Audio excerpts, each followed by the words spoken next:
শীতকাল এলেই অনেকেই ভাবে বাচ্চাকে ঘন ঘন গোসল করালে ঠান্ডা লাগবে, তাই ভুল করে 2-3 দিন পর পর একদিন গোসল করান।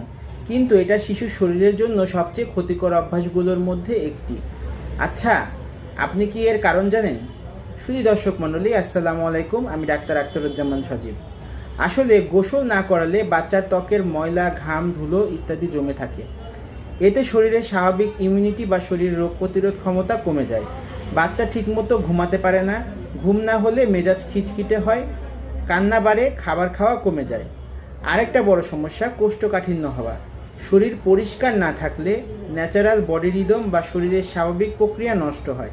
ফলে অনেক বাচ্চাই শীতকালে শক্ত পায়খানা করে, ব্যথা আর অস্বস্তিতে ভোগে।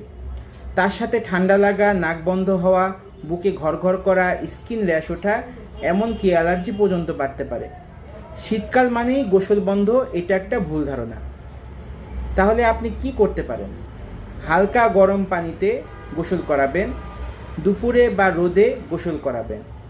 গোসলের পর শুকনো তোয়ালে দিয়ে গা মুছে দিবেন, বেবি অলিভ অয়েল তেল বা বেবি লোশন লাগাবেন। বাতাস চলাচল কম করে এমন একটি ঘরে বাচ্চাকে রাখবেন।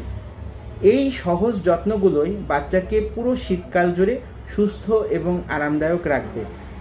আপনার সন্তানের সমস্যাগুলো যদি বারবার হয়, ঠান্ডা, র্যাশ, কোষ্ঠকাঠিন্য, খাওয়া দাওয়া কমে যাওয়া, তাহলে সঠিক গাইডলাইনের জন্য আমাকে দেখাতে পারেন।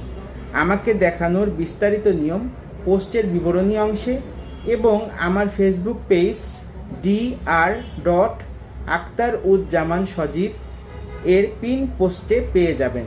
সবাইকে ধন্যবাদ।